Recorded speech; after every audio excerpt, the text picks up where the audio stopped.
you set out to get close to these whales, is that correct? Well, I always went out on the water, and the body of water in front of the island I lived on was called Blackfish Sound. And Blackfish Hmm. is the native nickname for the killer whale. And actually, Okay. it's been proven that the killer whale is not really a whale, it's the largest and most intelligent dolphin. So it's actually more accurate to call them now orca after their Latin classification name, Orsinius orca. But Okay. however we call them, however they are named, when you look into their eyes are about as big as our fists together, Wow. lucid blue. You look into a Hmm. shark's eye and it's kind of like a doll's eye. I don't know if you remember the movie Jaws with Robert Shaw that played the old crusty cat. Yes. And then they're Yes. in the cabin in a lull in the movie in the action and they're comparing war wounds and all that. And he nailed it. He said, a shark's got doll's eyes. You don't think it's alive until it bites you. But an orca killer whale, when you make eye contact, they are opening every drawer in your soul, and they could probably tell you what you had for breakfast 20 years ago. Wow. Our dog died in on January 6th. She was almost 11 years old. She Oh, was an Irish Wolfhound, and they only live 6 to 8 years. So we really were very fortunate to have her that long. But she had, I would say, similar about her eyes. It always felt like looking into a human being's eyes, not a dog's eyes, because there was such depth in them and such soul. So that's really neat to hear that about orcas. So I was going to ask, did you also want to get close to other animals? But it sounds like it was more a circumstance that you ended up surrounded by orcas. yeah. And when I was there in the wilderness, primarily in isolation for 2 years, all of your senses sharpen because you're drinking pure water, you're breathing pure air. Everything is coming at you in a pure way, non stressful way. As musicians say, which you guys probably know better than most, you play the center of the note. You're not Hmm. behind reality or rushing ahead of it. You are in the moment, entirely in the Hmm. center of each moment. You slow down. And when you vibrate on a higher level with all that purity around you, animals start connecting with you on a non rational way. But to the native people, it's perfectly normal. So the book Hmm. is full of experiences with eagles and eating blackberries with a black bear. We shared the same bush, and he allowed me to, You and the black bear. as long as I went blackberry to pot or mouth, because I ate more than I put in the pot, he was fine. Hmm. But if you stuck your hand in your pocket, he'd stand up on his hind legs and give you the woof woof and clack his teeth, thinking you were hiding Really? something, maybe a gun. And it was like, hey, How buddy, funny. I don't know what animal you are, but you're standing on two legs. You could be as Hmm. big as a small bear and there's enough Hmm. here for both of us. So how cool was that to share a berry bush with a black bear in a nonviolent way? Right. We went to the North American Bear Center in Ely, Minnesota when we still lived up there. We're in Tennessee now. And Lynn Rogers is an amazing man. I think he must be in his mid to late 80s by now. Yes. And they were saying he spent his life studying bears and he was scared of them to begin with, but as a relatively young man, he realized he really is going to have to just walk among them. And he's built up this entire museum, made movies about them, and learned that they're not aggressive and mostly just want to be left alone. And he ended up actually getting enough trust from them that he was able to put a webcam inside one of the Wow. bear's dens. And then they were able to live stream the birth of a cub, which had never been done before. Wow. And he did it basically using the same methods, I guess, that you did, just Right. being there and not threatening them. You So guys I'm are curious. you from Ely or did you live there for a while? No, no, we lived in Duluth just before we left Minnesota. We I've spent so left. much time in Ely paddling the Quetico, Have you an really? international wolf center there. Yes, Joined the Polar yes. Bear Club where I should have known better. It was December. They cut a coffin hole in the lake ice. Guy had six Uh-huh. parkas on and he's stirring the surface with an oar to keep the crystals from refreezing. We sat in the sauna, cranked it up to 120 degrees, ran down the snowbank and jumped in that black water. Woo-hoo-hoo.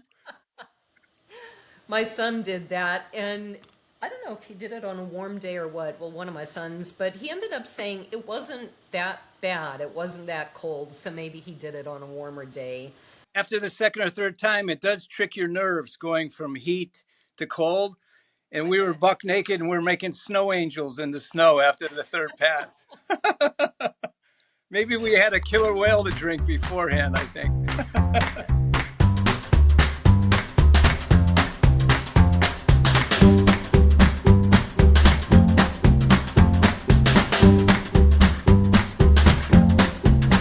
I'm curious, you talk about this animal changing you forever, and you talk about the intersection of points and planes.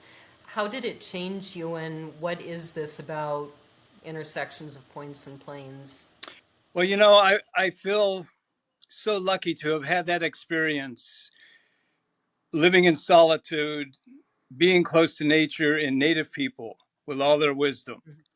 Because Socrates gave us two words of advice that are kind of key, I found in life as I've gone along. And he said, know thyself. And I really believe we can't love anybody out here unless we first learn to love the person in our skin and get that Mm-hmm. self knowledge and work on yourself. I was able during those 2 years to grow a soul and to match it Mm-hmm. up with all that influence of animals and the wisdom of native people. And you know, life is so busy. It comes at us so fast. Mortgage comes, kids come, and I was able to have that period where I didn't have any responsibilities other than to read, to write, to commune with nature. And I just wish that everybody could take that moment. Maybe 2 years is a long time, but maybe a month or two where you could go and retreat, get to know yourself.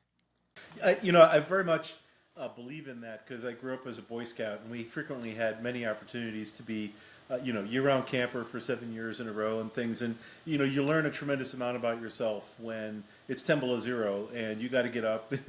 You got to get breakfast, you got to get things working for the day, and even though it was only, let's say, a weekend or a week at a time, it was a tremendous advantage in my life that I got to do that kind of stuff at that time. And then I did get a chance. Yeah, I worked at Scout Camp, so all summer long I was immersed in the woods and learning everything about it, and it just became, it's a very significant part of my life. So Wow, I that, understand that. that is so wonderful, Chris. I'm so glad you had that. You know, because I Yes, really thank believe, you. guys, that we attract what we are. We direct the movie from within, and whatever Mm-hmm. level we have attained in personal growth, that's the level and that's the reality that comes to us, whether it's finding a spouse or success in life. But it all comes from within, you know.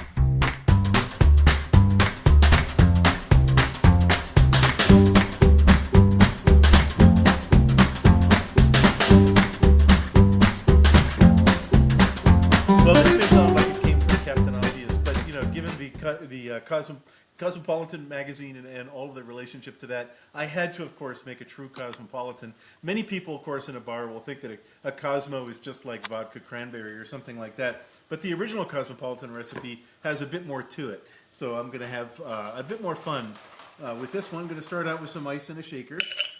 This one of my favorite drinks. Any drink I make, if I get to serve it in a martini glass, is always fantastic. And this one we get to do that. So we're going to start off with, because it's a martini, a decent amount of vodka citron.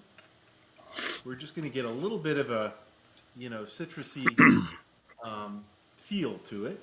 Then we're going to add cranberry, of course, because we still have to have that. Then we're going to use some Cointreau. And this is an interesting liqueur. It's kind of an orange liqueur, and it's going to give it I think, a very continental flavor in addition to the vodka. And, of course, Beautiful color. some lime juice. I thought so. That's why I wanted to hold it up. We have our drink made. I'll shake it up here. And then, of course, we just strain it into the martini glass. So we get a good, wonderful perspective on Cosmopolitan Magazine You and notice its how he choice just in you. keeps pouring and pouring more for me? Oh my God, does that Cheers, look Laura. tasty? Cheers. It's a beautiful color, I'm isn't it? pressing my nose against the screen. Can you smell it? Whoops. I Yeah, almost spilled it on my it looks keyboard. divine. I love the color too. And I think the Cointreau really does a neat job, enhancing the flavor. I find it a little bit bitter.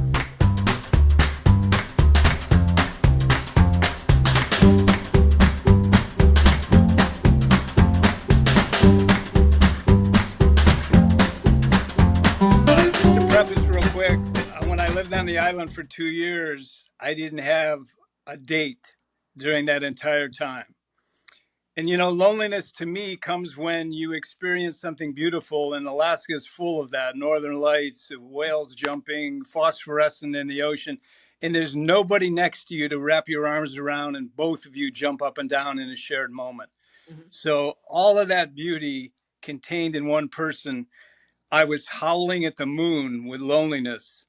And in Mhm. Alaska, out in the wilderness, there are 10 men for every one female. And it's interesting, the Alaska females have a saying about that. The odds are good, but the goods are odd. I love that quote in your reading. I got a real chuckle out of that. But I So have I to had say, I had no different. dates for 2 years. Yeah. As a young guy, I was 28 years old when I first went, and I was just so alone. And then I put this book together, and it sold to HarperCollins without an agent. My editor Wow. pulled it out of a slush pile that probably was as big as Mount Everest. And he said, Mhm. "Oh, this is a Polish name like mine. I'm going to have a sandwich and give it a chance." First page. Mhm. Long story short, HarperCollins decided to publish it. So I came back, and my editor there was having lunch one day with Helen Gurley Brown, who took a bankrupt Mhm. magazine called Cosmopolitan and put it in 100 countries around the world and 87 languages. And Cosmo kind of became a trademark like Coca-Cola or other, Mhm. companies that we know well. And every month they choose a single guy called the Bachelor of the Month. They put him in there, match him up with the month, and put an address or email that women can write to. My God, the good housekeeping seal of approval. And I happen to have a picture of a sled dog kissing my cheek. So if the dog likes you, you're halfway home, right? But